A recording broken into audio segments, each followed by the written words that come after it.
Yes, you would hear the sound in the next 1 minute. Thank you. All right, yeah, I've gotten the notification. Thank you.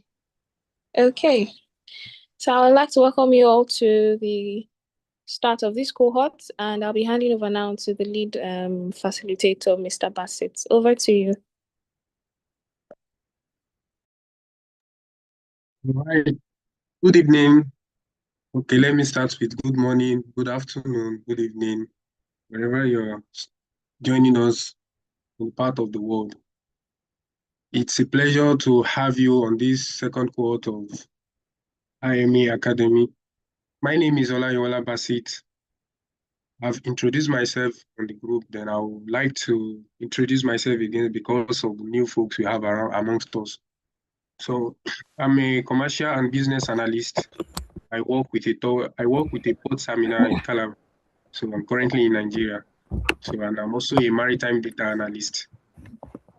So it's a pleasure to have everyone around. And I'm very sure and I'm assuring you that by the end of this cohort, you're going to have an impactful and wonderful journey with us. Thank you, Gloria, and thank you, Mr. Toby, for having me. I'll be the program lead for this cohort, and I hope you ride on with me. You're all welcome once again, and today we'll be kickstarting the second edition of the cohort. And I would like us to know that, yes, we've had our introduction, but let me quickly make this known to us.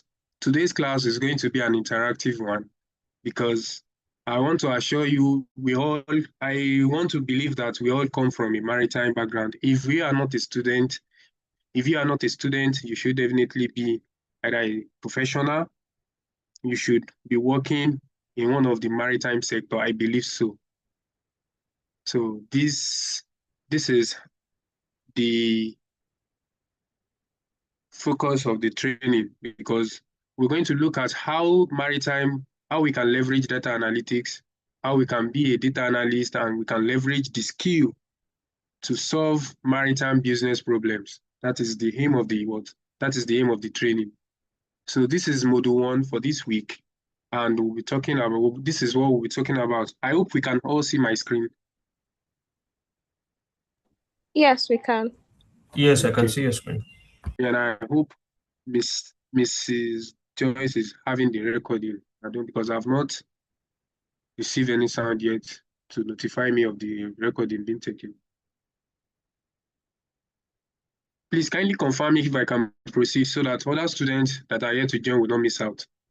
Be able to share the live recording with them.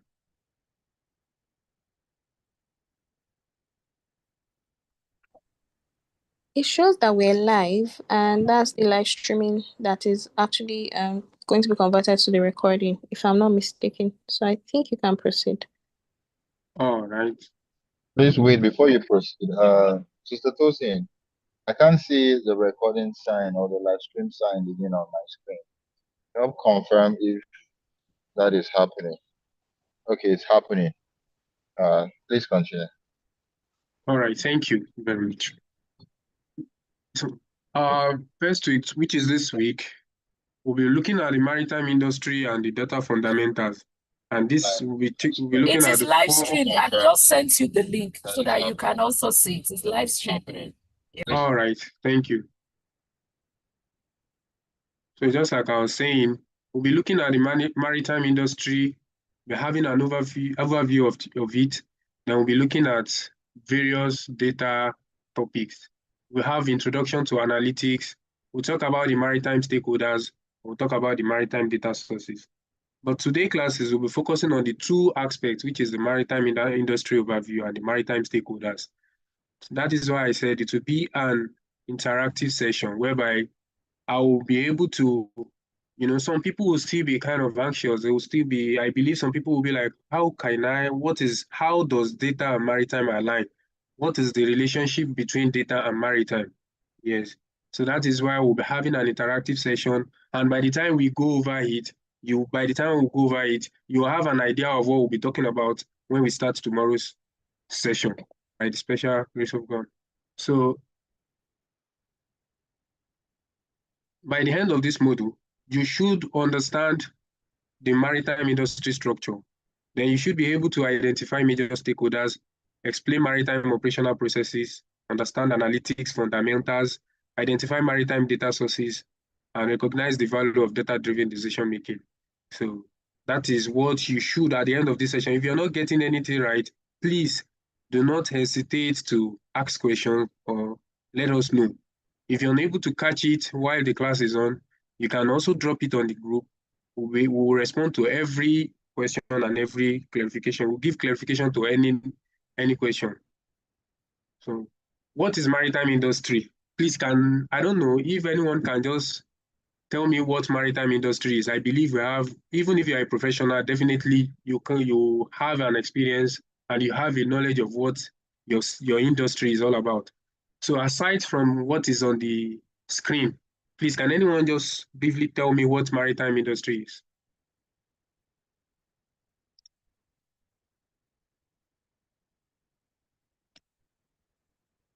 Hello? Yes, we can hear you, sir. We can hear you, All sir. right. Please proceed, sir. So, basically, what I believe to be maritime industry is um, the industry that actually carries the larger percentage of a country or the world economic growth. So, like anything that deals with the country's economic growth, the maritime industry has a larger percent of it, and majorly it's been operated on by within the water bodies. So, that's just a layman understanding. So, I'll put it that way. Okay, that's very good. Thank you very much for that short and concise answer. All right, do we have anyone?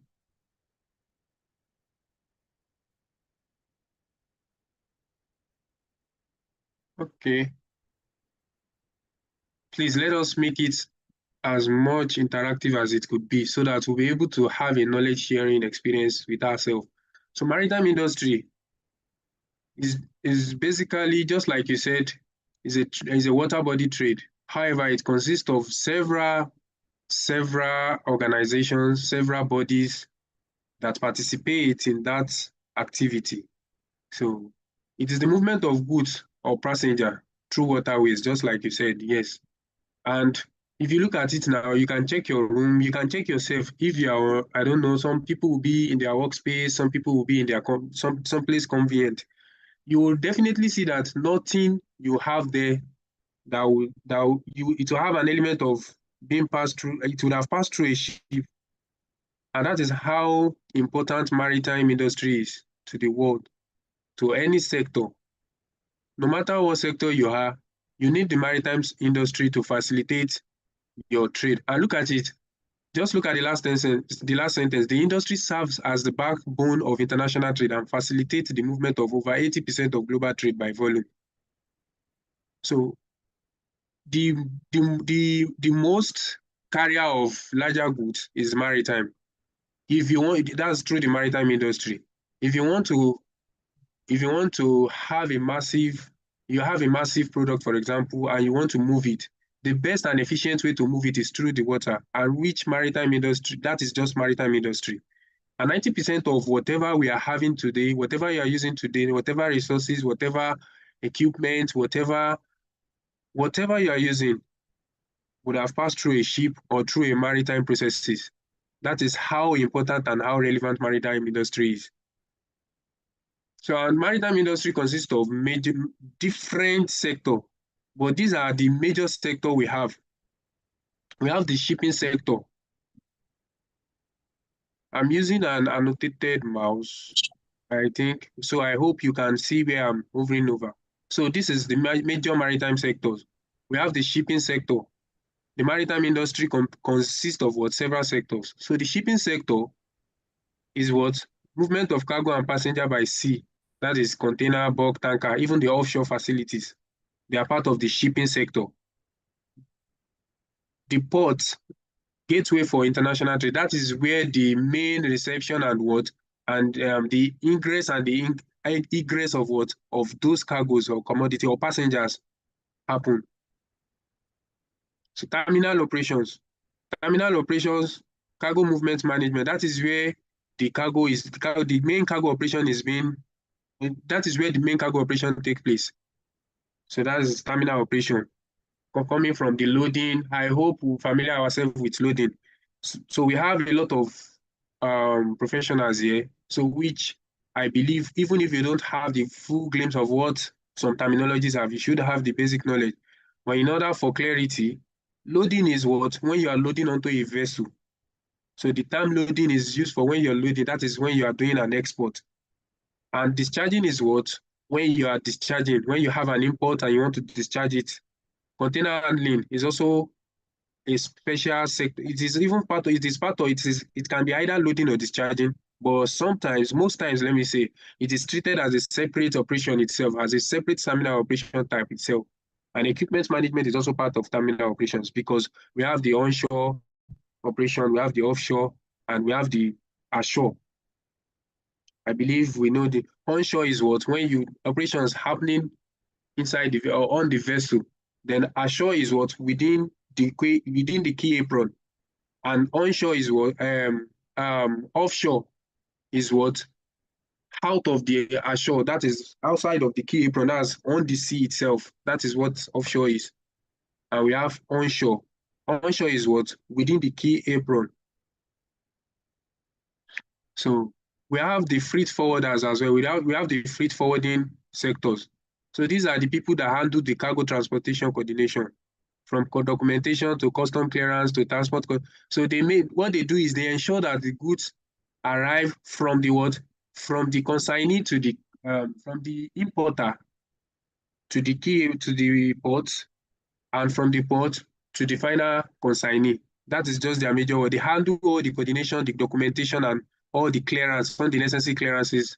That is what the freight forwarders do. So I would like to just randomly call on somebody, then I will just we'll just have a conversation. It will be like a dialogue, just because I said it will be an interactive one. Then you tell me what aspect of this industry, what part of this sector you are, and we'll have a brief discussion about it so that others can learn. So by the time we are talking about some industries, some of us not familiar with some sectors will have a glimpse of what that sector is all about, what it entails. So now let me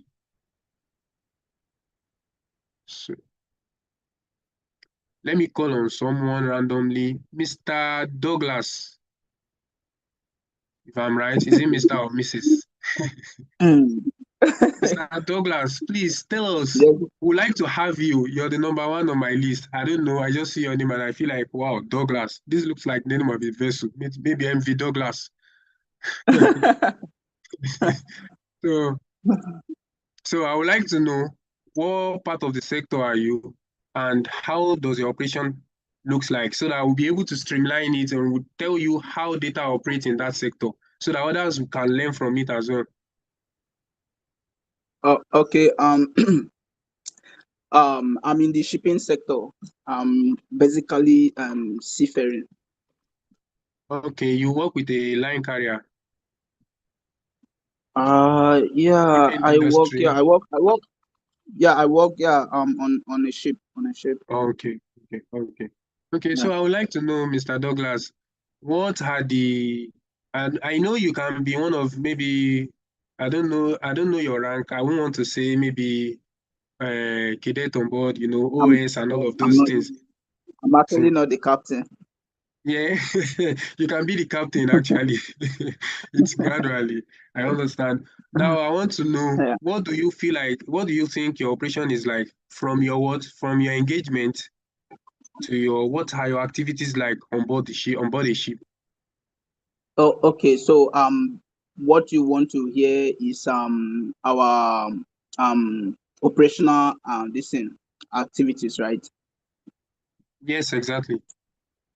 Okay. So basically I'm on a tugboat that assist in betting and unbetting vessel at the terminals at the ports. So Okay. we assist vessels that are coming in from the IC. So we push them to the berth, and then when they are ready to, maybe after loading of cargoes, then we unberth the vessel, push them to the sea. So that's how our operations revolves. And then we also assist on emergencies, maybe grounding of vessels, or maybe fire incidents or whatever. So we also assist in emergencies like that. Thank you. Thank you very much. So that shows that you play a pivotal role in the port operations, right? Both port and terminal Yeah, operations. definitely. You play a pivotal role Yes. in that operations. So now look Yeah. at it this way. You want to bet a vessel and you have what is it called? You have just a tugboat. What will Okay. assist you to make a good decision, like an informed decision ahead of an expected vessel? You know, in a port terminal now, you can have several bets. I Yes. think you understand what I'm trying to say. Yes. So what will assist you in, analyze, let me use analyzing here. What will assist you in making a decision on how to utilize your tugboat and how to position yourself, and even if you have congestion, how you can manage yourself? What will assist you in that? How do you manage that situation? Uh, your question is kind of critical, because if I want to answer it if I want to just put it the way it is, operation is Yeah, that when we are called by the port operation, because we'll be at the bat, and then a call will come in. We'll from be the port having radio authority. communications, and yeah.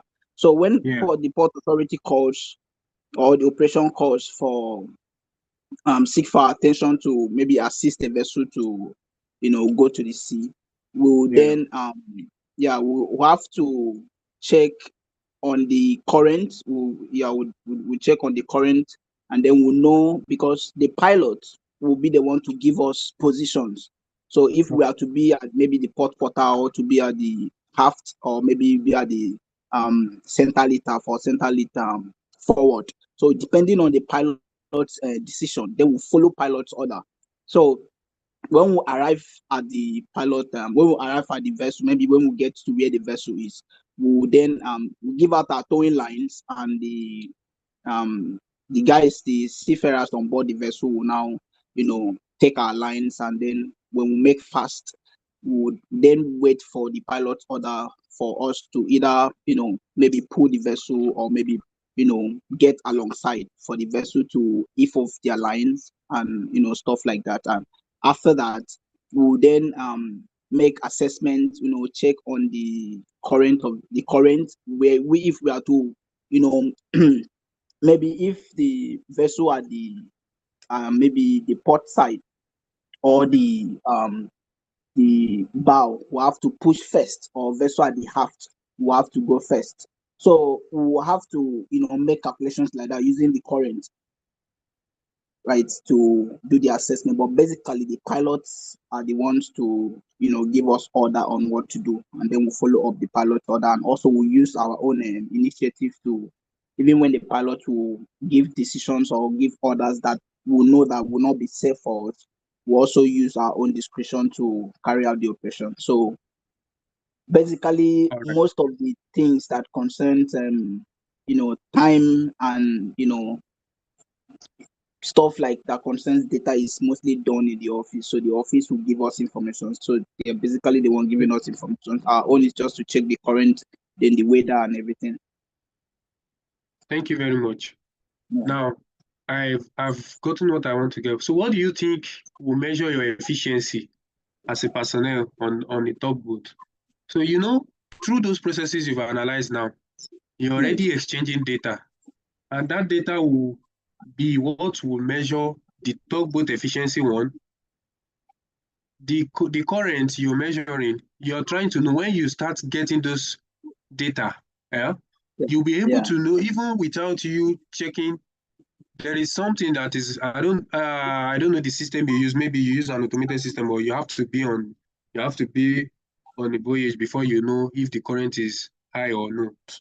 So through that, you will see that the major decision the major key that makes you to have a data-driven decision is data itself. I don't know how to Yes. put that.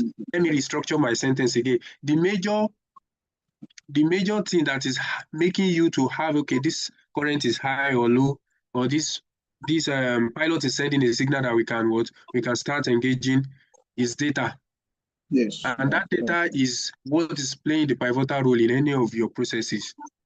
Now, looking at the data, I'm not talking about the documentation of the port authority and all of it. So your own personnel, tugboat itself, if you want to measure the efficiency, you have to take note of, okay, what time did you engage the tugboat? How long did it take you to return? That's true. I don't That's know if you are true. getting what I'm telling you. Yeah, As I a get personnel it. itself, so the signal you're sending to the pilot, what is the time? I hope you know the meaning of SOF now, the statement of fact. Yes, yes. So the reason why they take note of every single activity is for what? To know, to calculate some KPIs. So they are taking those data to know what is being affected and what is being done properly during the course of that operation. And that is maritime data analytics. During those processes of taking those information, taking those data, you turn it to information. And subsequently, when you now want to bet a vessel, they say, okay, a vessel is already spending 8 hours at anchorage. What is the cost? You know, those things will guide a port of, if you are a port operator, if you are working with a port authority or you are a terminal operator, it will guide your decision. There are some vessels that they need to have sail, but even you as a tugboat operator, if you are being higher, you won't be able to charge, because the reason why the vessel is refusing to sail is because maybe the tide is not in favorable of that vessel. And that is where data is working. Then you'll be able to pinpoint then how to make your decision now. Okay, what is the reason why when you do your analysis? Okay, it spent after complete discharge, this vessel is still abed, waiting for the right tide. Then the port of terminal operator will say, okay, let us analyze the statement of fact. Okay, what is causing the delay? Why is it not sailing? Clearance, delay, all of this delay. Then when you start analyzing this data, you can see how data is working there. I don't know if you are getting my point. Yeah, I'm getting your point. So all these things, you are analyzing data. You are using the data. And that is what is making you have a good business decision. So without that, you won't be able to arrive at a good business decision. You imagine you now not taking any statement of fact, and they ask you, what is this vessel should discharge within 7 days, and they now ask you, please, you will be needing your tugboat in the next 7 days to disembark this vessel. So you now notice that in the 8th date, you are still not engaging your tugboat. What will you think of? You feel like, okay, what is really causing this delay? Then you go back to your data. Then you see that, okay, the reason you'll be able to guide your decision. Even if you are giving anybody reports, they will tell you, okay, the reason why I'm having this is because of that. The information that the tide is against the vessel movement is also is also a data.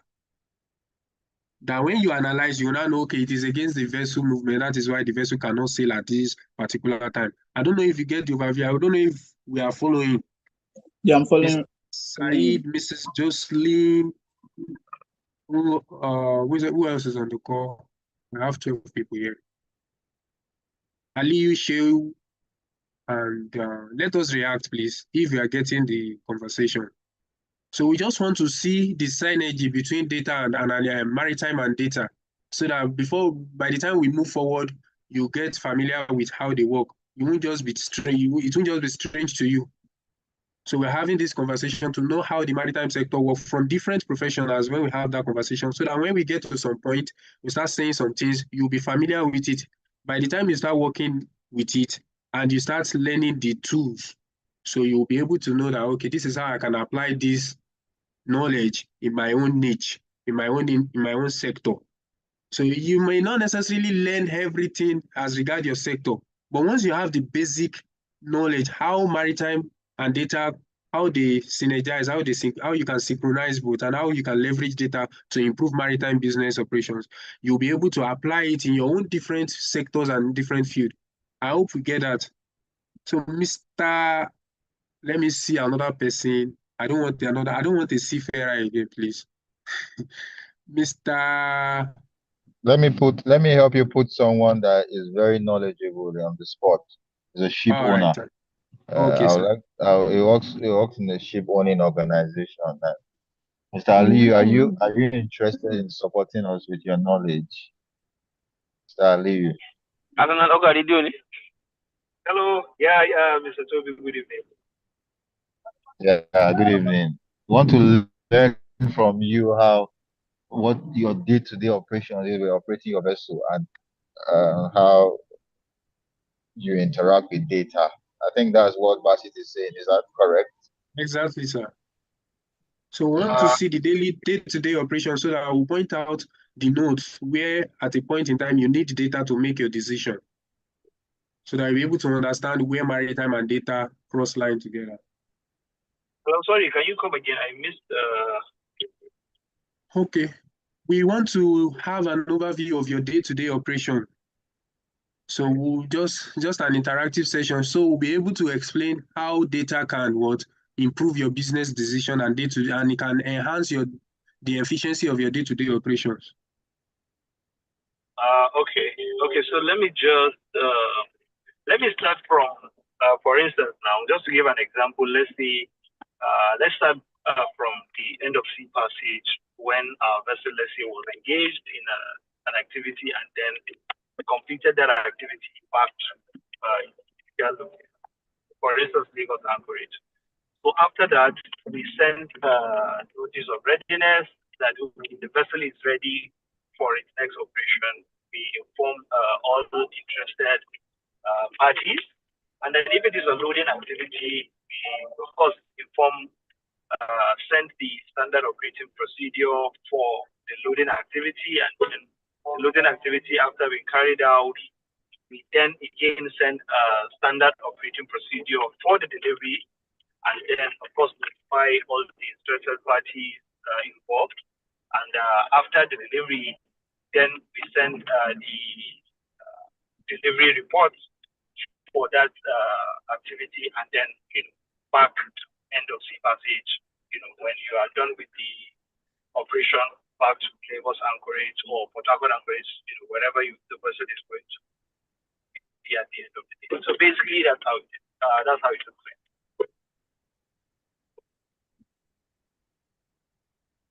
Okay, thank you.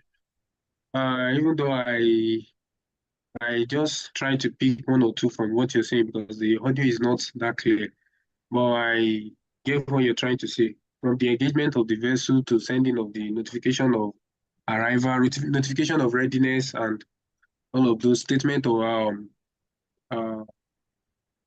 the SOP, right? So Yes. now look at these processes. At every point in time, before you engage a vessel, there are some preliminary check you have to do as a ship owner. Definitely, Yeah. you will have some checklist, right? Yes, of course. Okay, thank you. It's very clear now. So now that checklist, what is helping you to make an informed decision that, okay, this vessel is ready for engagement is what? It is data. Because when you look at it, you want to check the engine. You may not be the person that actually, maybe your technical team will have to check the engine.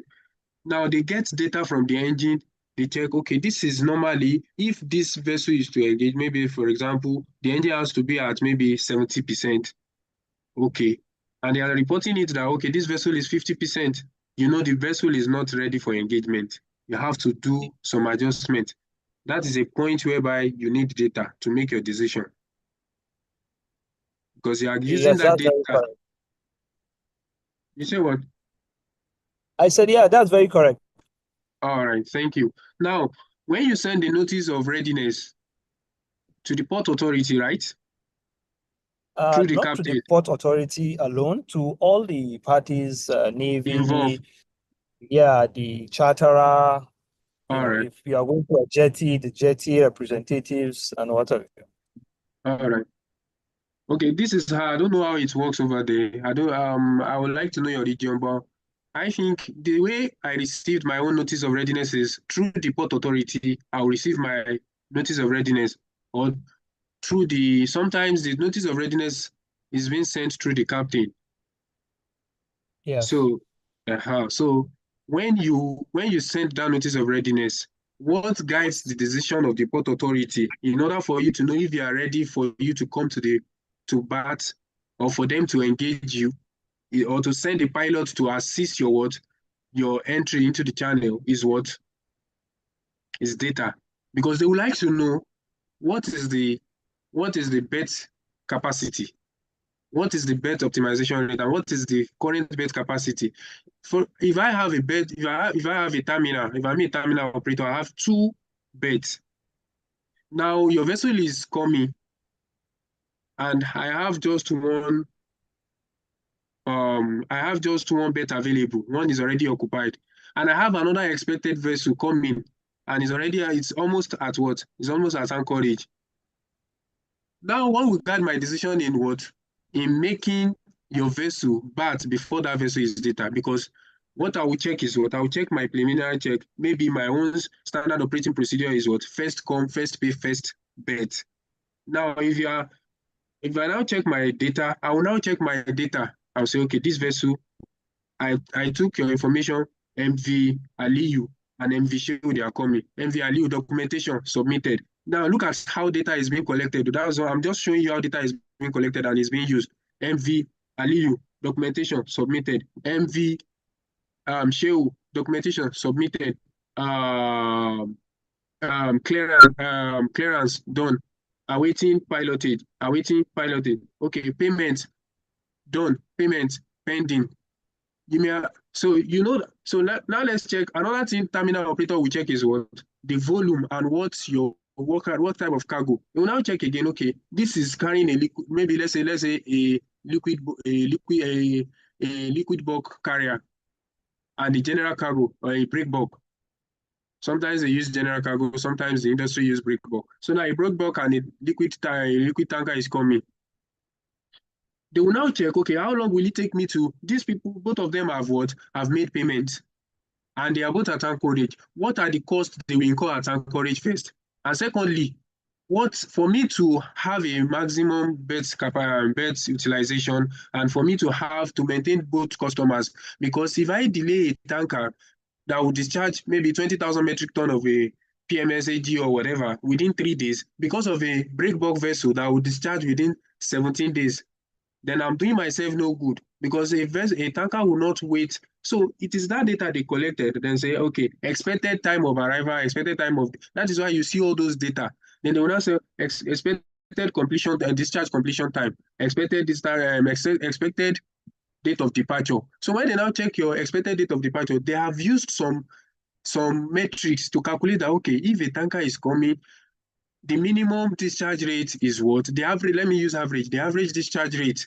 And that is where data analytics is coming, when you start using average, because you've gathered a lot of data and historical data, and you now use it to say, okay, average discharge rate of any tanker vessel is what? Let's say, for example, 7,000 metric ton per day, regardless of what is coming with the average. So now, depending on the cargo type of a break bulk, the average discharge rate is what? Maybe you are using CBM, maybe you are using the volume. Let's use the metric ton here. Then you are now saying, okay, the average discharge rate is, let's say, 2,000 metric ton, depending on what? The type of cargo. Because there are some cargo that you handle with care, and there are some cargo that you need to do what? You cannot discharge the way you are discharging a dry bulk, or the way you're discharging a liquid. You need to guide it. You need to do a lot of things before you can even bring it from the arch down to the key apron. I don't know if you are getting me. So all these things, they are using it to calculate these data, that during these processes, there are data that you will use to make your informed decision. Now, you as a vessel owner, when you have like 3 vessels now, you want to know your vessel performance. Let me use that. You want to know your vessel performance. From your vessel performance, for example, through data analytics, you'll be able to know each trip your vessel is going, and what are the what is their revenue contribution? What cost are they incurring? Some vessels might be they might be very efficient, but the cost of operation, the operating cost rather, is more than other vessels. Those are the things that will guide your decision that, okay, whenever I want to engage a vessel, what type of what vessel will I even engage? And if you now have 3 dry bulk vessel, you now be like, whenever I engage this vessel, my operating cost is always higher than this vessel. And let's say, for example, they have different capacity. So those data you are analyzing in that process, you're already analyzing data for you to make an informed decision. When we start working through, you start seeing it. You start seeing what we're talking about when we start using real data set of your industry. You start seeing what we're talking about. Like, okay, this is what this guy is trying to tell me. I really don't want to use I don't want to open any data now because this is just like a conversation to bring you familiar to how data works in the industry. You do understand me? So with that, you'll be able to guide your decision very well as a vessel owner. You'll be able to know, okay, what cost am I incurring through your financial analysis and all of those things. And if you are in the maritime sector, you don't understand how the maritime sector works. Even if you are a chartered accountant, even your chartered accountant needs to be what? Maritime. It should needs to build a familiarity with maritime operations. That is where that is where he can be able to provide with you a comprehensive overview of your business performance using the maritime data your business is producing or you are gathering. Do you get me now, sir? Yeah, what you said is actually very correct. So just to buttress on the idea of using data analytics and all, to give an example now, for instance, when you were talking about the average discharge rates of vessels, because we deal with a lot of other third-party vessels. When chartering now, we get to advise charterers on the right vessel to choose based on experience. So we know that this vessel has higher discharge rate, or that vessel, based on the data that we do have, we know that this vessel mostly discharge loss. We know that this vessel mostly better. We know that this vessel has, let's say, lower with high performance.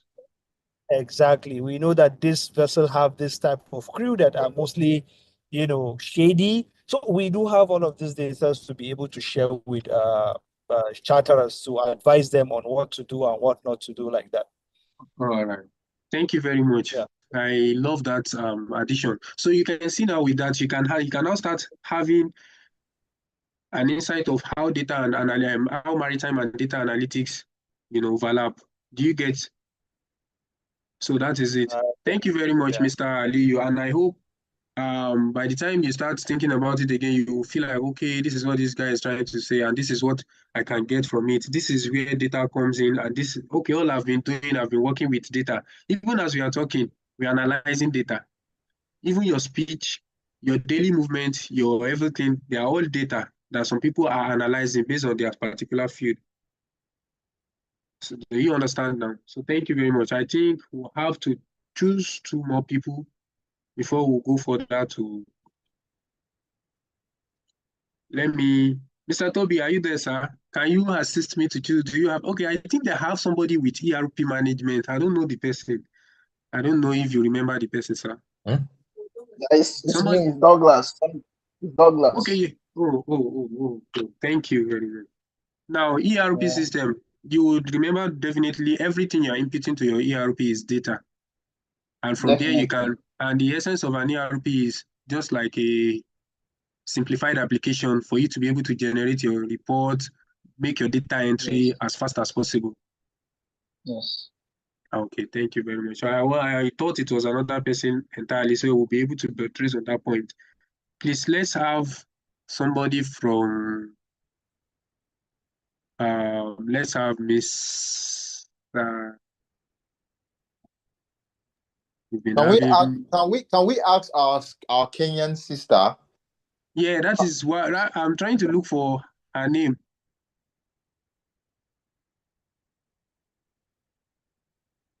Joseline. Oh, okay, yeah. Miss Joseline, please, I'm using the Miss with MS. I don't know if you're married or not. Permit my. So please, You that is why can I'm stick using with them, Miss. Miss. Okay. All right. Miss is fine. All right. Thank you. Um, Miss Cam? I I have a little experience with freight forwarding, but for now I'm a full-time student. Okay. So on an ideal day, we would normally receive documents for a shipment.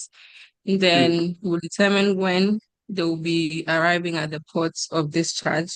Then from there, we'd have to arrange if it's containerized cargo, whether it's going for a transshipment or it's this is the final port of this is the final destination. We'd arrange for transportation, inland transportation to either Burkina or Mali or Togo or within Ghana. So we'd have to coordinate with third-party transporters for the transportation of the cargo.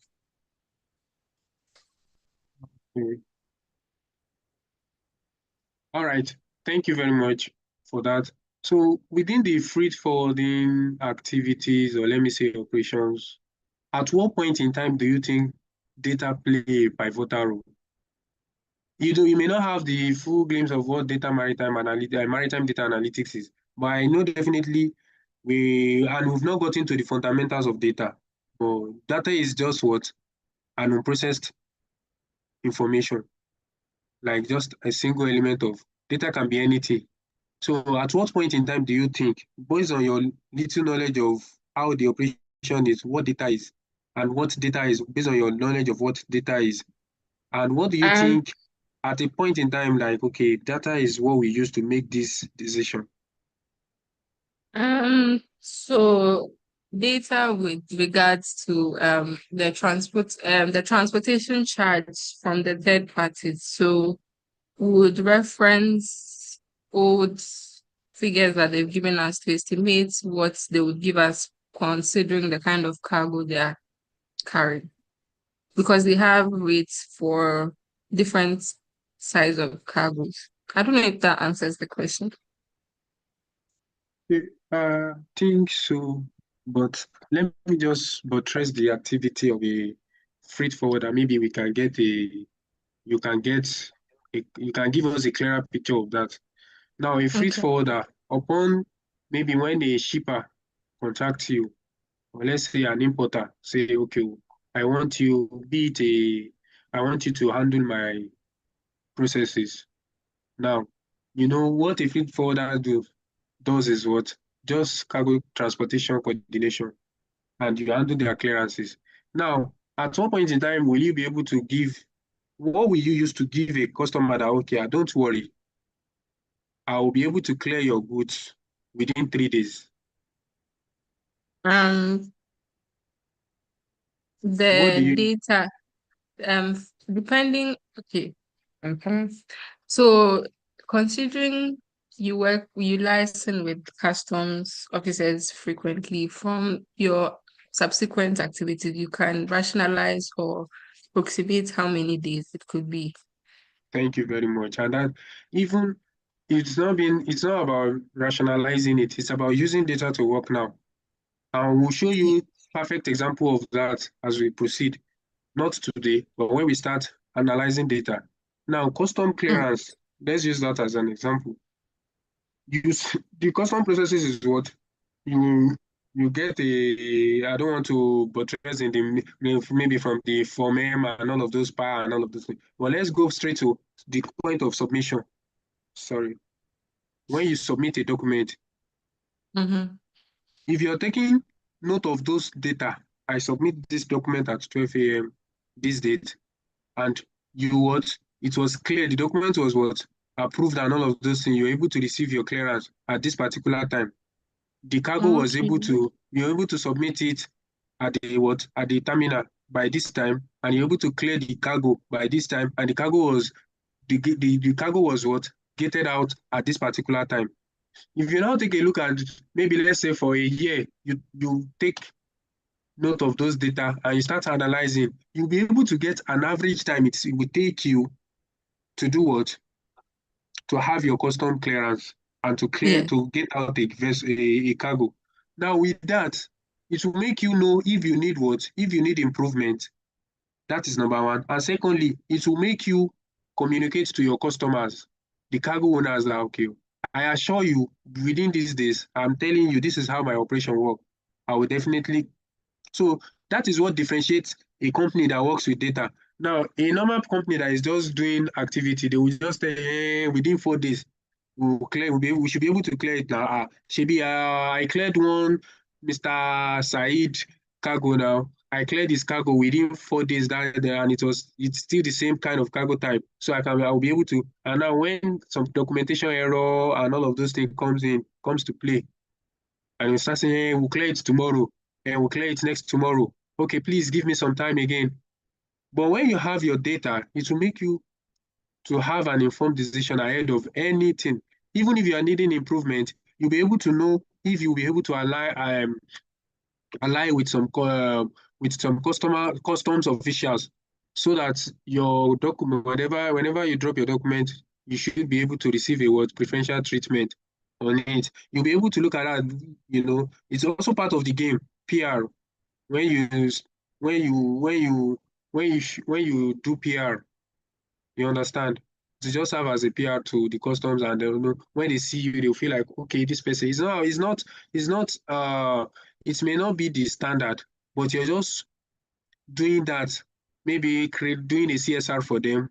You can just go there and say, okay, oh, please, I want to cook for.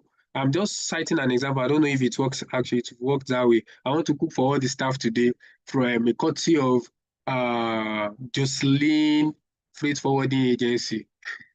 So whenever you go there, they will be like, oh, this is a good person. Please, please, please take his document, take our document to Oga, let Oga sign it and all of those things.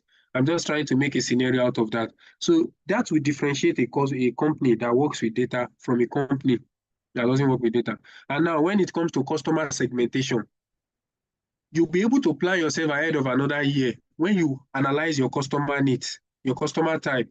Okay, you'll be able to channel your energy that, okay, it seems we are having more container customer than more dry bulk customer. So, or than more what? Than more break bulk customers. How are we going to maintain these customers? That will make you plan ahead.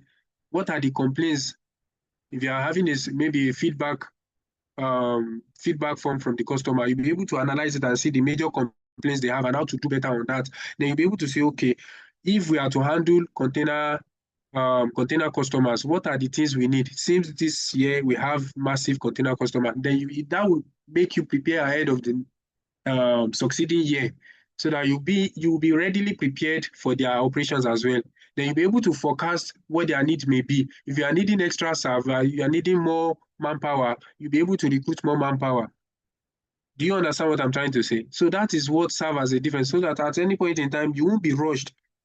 For example, now maybe you handled 1,000 TEUs of container this year, and you feel like this is the highest we've handled so far, and you want to prepare for it next year. When you have limited staff power, and you feel like, okay, then that will make you do, okay, you contact the customer and get some other data again. What do you feel like? What is your operations like next year? Then you'll be able to prepare ahead of it. Not like when they now bring the service, that is when you start outsourcing for staffs or for people that will handle your operations. So those are what differentiate a company working with data from a company not working with data. And these things I'm trying to explain forms part of what? Maritime data analytics. Do you get it? Or do you have any addition to it? Or maybe you're trying to reminisce and you feel like, oh, this is it. I have something to add to what the facilitator has been saying. No, It's just I me. have a clearer picture. I think with adding on, I did a research work on terminal operations. So I think if I attended this course before then, it would have really helped because it was around the same thing.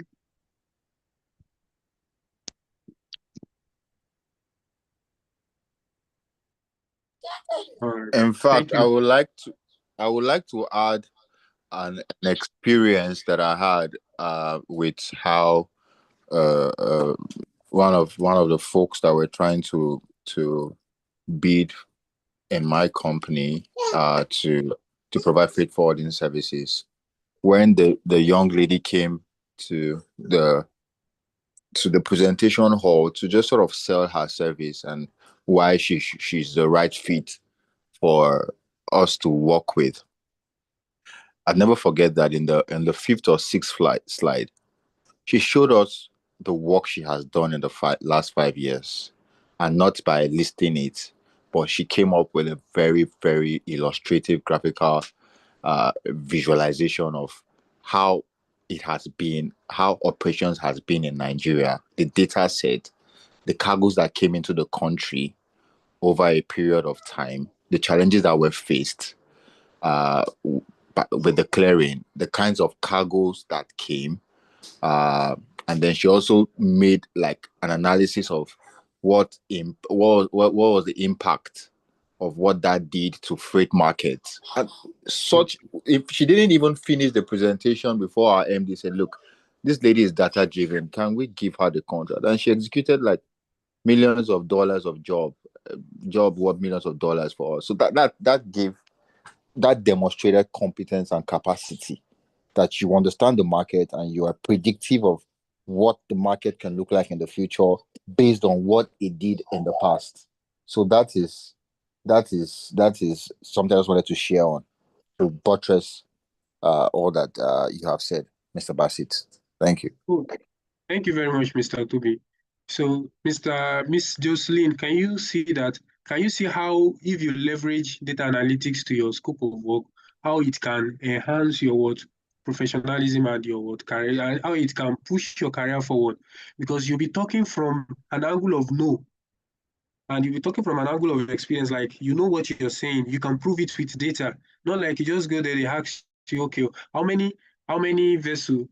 Just like I think I was talking to some students a while back during the Iran-USA war.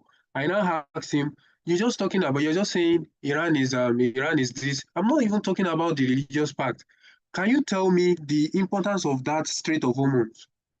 The guy was shocked. I said, you're just talking about Christianity. I'm not talking about religion. Please don't make it religion focused. You're talking about how that thing is affecting the global world itself. And it was like, wow. I said, do you know that is a gateway? We have another one in I think in the Black Sea. That's the Turkey gateway as well. What's the name of this passage as well? I've forgotten the name of the passage.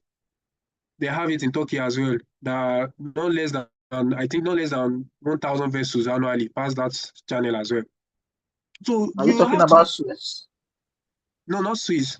I've forgotten it. It's it's the channel to Mediterranean to Europe. I've forgotten the name of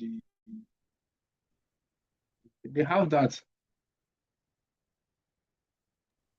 So Are you when I remember, talking about Malacca, the Strait of Malacca?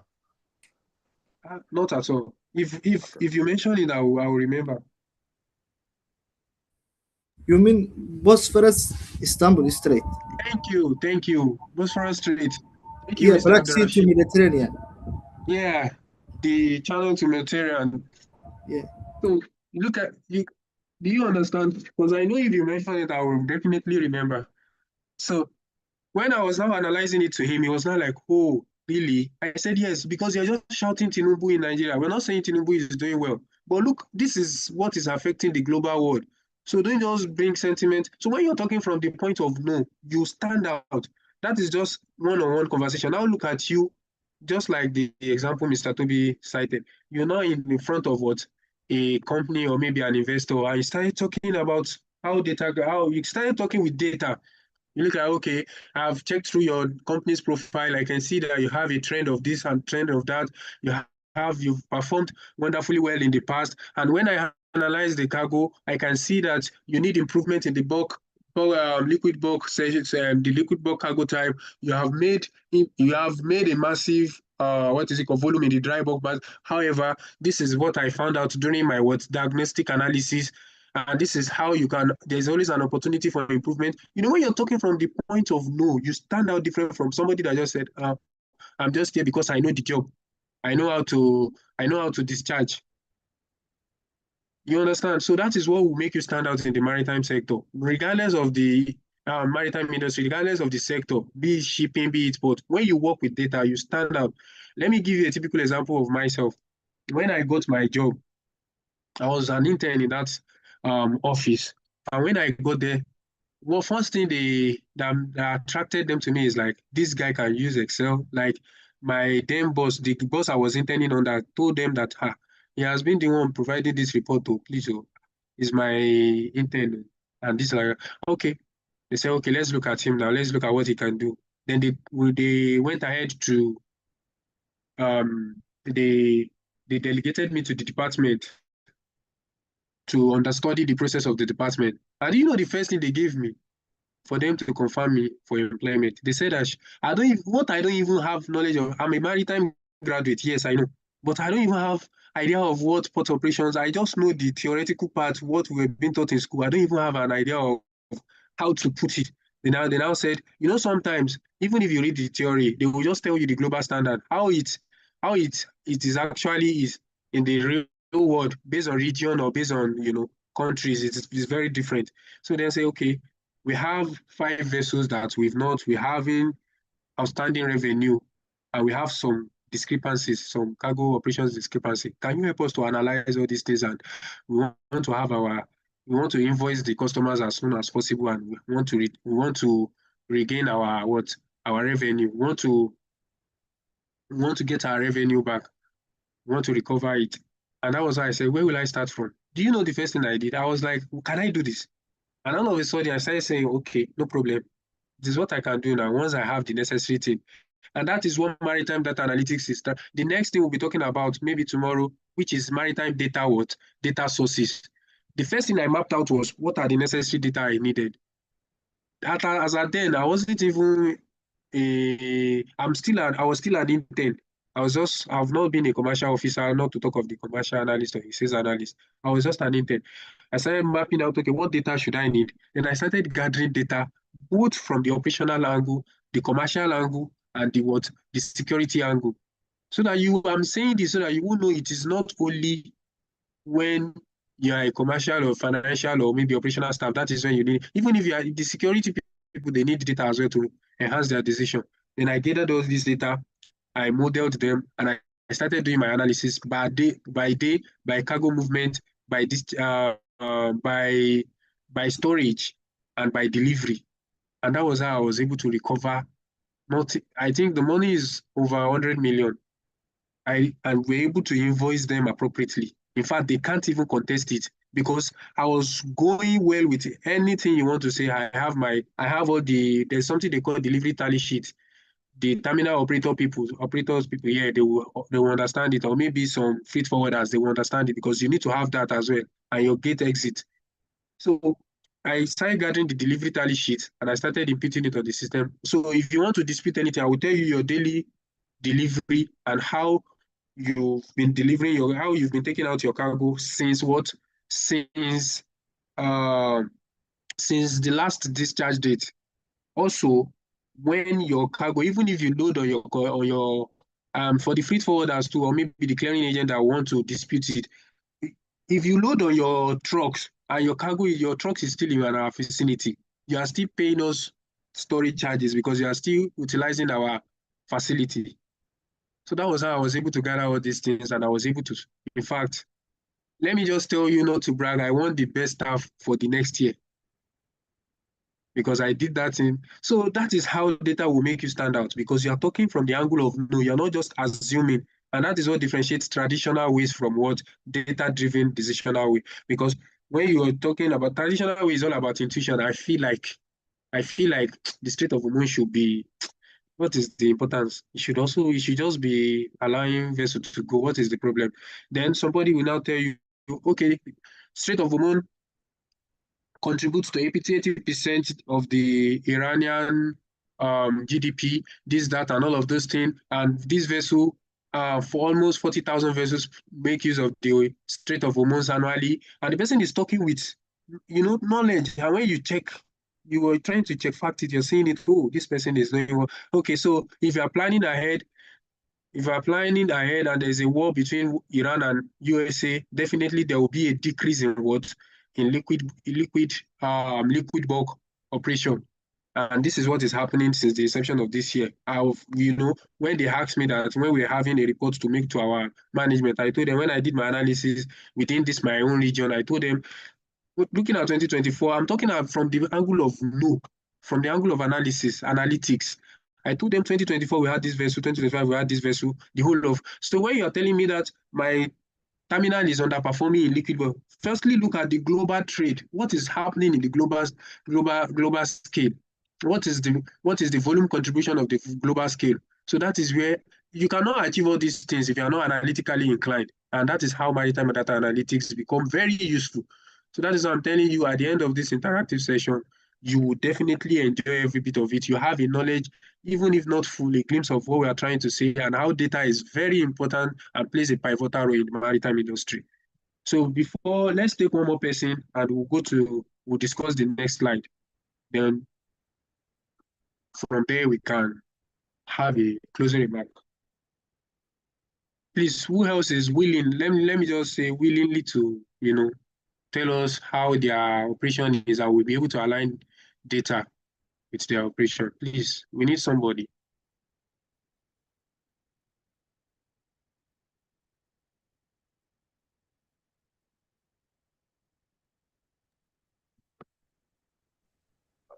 Hi, Mr. Omar. I don't know if he's on this call. He works with the port of Somalia.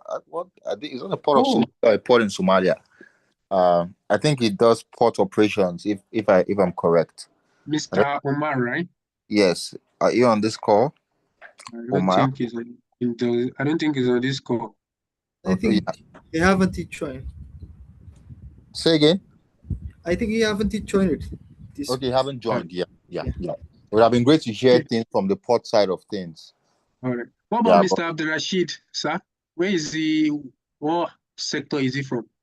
Mr. Abdul Rashid. Turkey. I don't know. Yeah. Would you like to speak, Abdul Rashid? Yeah, I can. Yeah. Okay. Before I operated with ship owner company, also chartering company, I was assistant, broker, vessel broker assistant, ship broker assistant. So we were mostly I were in the operation department. We were really involved with the document pre-arrival when vessel going to port. Before arriving, we were submitting the document. We were assigning for ship port agent. So we were search a vessel, confinated ship port agent. Then we submit the document. We propose the requirement, the document before when they propose the PDA or what they call the requirement of the port. All that document we were submitting. So we were doing kind of things like that. Also, the compliance seaworthy to become vessel seaworthy, the document for if there is a filed document like if there's a document or waste management or UN IMO, other IMO files something like that, or if there's a crew embarkation on board, or those will become a disembarkation. So we are in operation department. Mostly we were involved in the facilities fleet manage as a fleet management.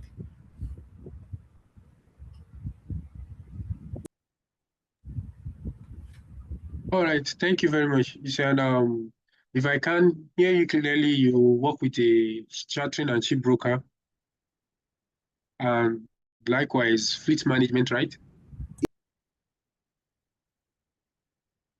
Hello? Do you hear me? Yes, I can hear you.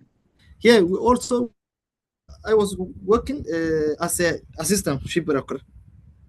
Okay. So we were for draft for charter. Okay. We were doing the draft of charter by something like that. So at that time, later I proceeded to become a operation specialist in a fleet management company. Okay. All right. You if you can relate it very well, you will notice that at every point in time, your documentation, just like I said when we were talking about when we were talking to Mr. Douglas, you work mostly with documentation and fleet coordination. Yep. So At every point in time, what you're documenting is data from vessels and from your customers, from your client. Let me use our client, from the charterers. Now, what will make you assess each customer's performance for you to be able to know, there's something they call customer churning in analytics. Customer churning is when customer is leaving, when customer is refusing to patronize you. So you'll be able to know why clients are not giving you work when you apply analytics. You'll be able to. So what Maritime is doing is that you will know the right data you want to the right data and the right metrics to set. Then you now apply the data analytics knowledge to be able to derive insight from the analysis. I don't know if you're getting me. So I'm just using it from the client's point of view. You have several clients and they come for services. Now, for you to know why a customer is not coming again is because what we make you know is when you keep accurate data of that particular customer or client. Now, before you do that, you have certain metrics or certain information to get from the customer. If you fail to get those information, you won't be able to analyze and get your accurate metrics that will support your business decision. So you won't know the customer to sort after, and you won't know why some customers are refusing to bring services to you again. So that is how data works. And I said it again that what will make you set, according to your sector, or let me say your niche, is what will make you set accurate metrics, KPIs, that's key performance indicators, metrics, and the kind of data you need to collect from each of your clients is your maritime knowledge. That is what we call the domain knowledge. Now, what will make you derive insight from such data that will improve and enhance your business decision and the sustainable growth improvement processes is the analytics. So when you now apply data analytics to your maritime knowledge and your domain knowledge, it gives you an edge across other people that are just working based on domain knowledge alone. Do you get it now, sir? Abdurrashid? Yes, sir. Yep. Oh, so thank you very much. So Sure. I think with that, we've had enough interaction and I hope we all enjoyed it. Please, if you enjoyed the conversation, please just react, give a thumb up, give a thumb up. I want to see that. Well noted. So, thank you. So let's go to lesson 2, that is maritime stakeholders. These are not all, but these are the major stakeholders. And, when you understand their activities and their contribution to the complex ecosystem, the complex maritime ecosystem, you'll be able to know what roles each entity plays and how they are interwoven, how they work their interconnectivity, yes, how they are interrelated. So from the port authorities, so what does the port authorities do? They manage port infrastructure, they manage the operations and services. That is what the port authorities do. What does the terminal operators do? So these terminal operators, they handle the cargo loading, unloading, and storage at the port. That is just the basic, operations of the terminal operator. They handle the cargo loading, that's loading of the vessel, that's export. When it comes to export, we have 3 major types of operation. We have 2 major, and the last one is just by the way. We have the import, we have the export, and sometimes the hub and spoke, that's the transshipment. We have the transshipment as well, whereby a larger vessel will come, then a feeder vessel will just bring it, or through an inland haulage, you take it to the port again, so it depends on the kind of transshipment you're doing. So we have transshipment, which may be a kind of byproduct of export or import. That is why I say that third transshipment is just by the way. So we majorly have 2 types of operation. It's either an import operation or an export operation. So the terminal operators handle both the loading of vessel, unloading, which is discharge for import, and storage. If you want to store your cargo, maybe because your own facility your plant is full, and you want to store your cargo at the port, pending when you have enough space to move in your cargo. You can also utilize. They also provide what warehousing facility for your cargoes. So the custom agencies, they enforce trade regulations and collect duties on goods. So that's what the custom agencies do. And I know each of us would have interacted that the seafarers, they have less to do, but I'm very sure for every vessel you are on, you always see them for what? For clearances. You always see some government regulatory bodies on your vessels for clearance before you even start any discharge or any loading. You must do every necessary clearance, which custom are one of those. Exporters, business or individuals sending goods out of the country, regulatory agencies develop and enforce rules governing maritime safety and environment.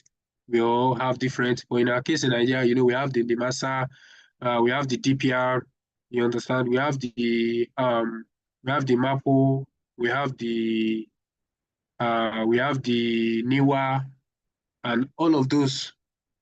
So, and we have the Port Authority can also fall under this category. But why we have to specify the Port Authorities separately is because they manage the infrastructure as well. They don't only enforce rules. Their own main concern is just to manage the infrastructure, the operations and the services, send pilots to come and bring in your vessel and all of those things. That's the work of the Port Authority. So the shipping companies, they own and operate vessels for cargo and passenger transportation. That is what the shipping company does. So they own, or just like I think Mr. Ali Yusheu, right? So those are the shipping, they are the vessel owner. Freight forwarders coordinate the shipment of goods from origin to destination. So that's what they do. They just coordinate the shipment. They are all about doing the necessary clearance and the documentation.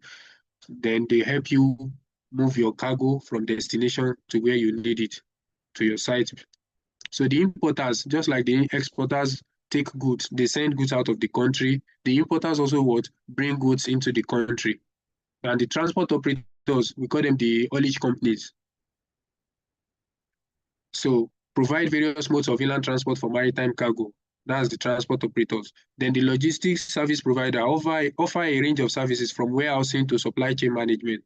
So the logistics service providers, they can as well be, the transport operators can also fall under this category, because the logistics service providers is more complex than just being the transport operators. Sometimes the warehousing and there are some services, just like the chandlers as well. They fall under this category. The chandlers, sometimes you supply of fresh water, supply of provision on board the vessel, and all of those things, they fall under this what? They fall under the logistics service providers. So they offer a range of services from warehousing to supply chain management. So these are the maritime stakeholders, the major ones you can see. And I know there is no sector you will be in and you won't be able to fit yourself in one of these sectors. I am very sure of that. So we have Miss Jocelyn from Kenya. So you said you're studying supply chain management, I think, so logistics and supply chain. So you see where you fall in. Mr. Ali Shehu, Mr. Abdurrashid, you can also find your category here, your current role. I don't know your current role, but you can also find your category. And if you are a consultancy firm, you can also maybe you provide services at a larger scale. Maybe you have combination of two or more of this as an agency. There are some shipping companies that also act as a freight forwarders. We have some of those, but there are some certain law that also govern those kind of operations. So with this, this is where we'll draw the curtain for tonight. And if you have any question, you can send it in while I give the floor to Mrs. Gloria. Thank you very much, everyone. It's nice having you. So if you have any question, you can send it in. And if you don't have it right now, well, you're always welcome on the group. We'll attend to any inquiries. Thank you very much. Mrs. Gloria, over to you. Thank you. Thank you so much, Mr. Bassett. It was indeed a very insightful, interesting, and interactive class. I believe everybody would agree with me that it was quite, an insightful and interactive class. Thank you so much. If there are any questions or any suggestions or contributions, rather, not suggestions, contributions that anybody has to add to what has been said, please feel free to do so. Just indicate by raising your hand, or you can drop it in the chat box, and would be able to tackle it in the next few minutes.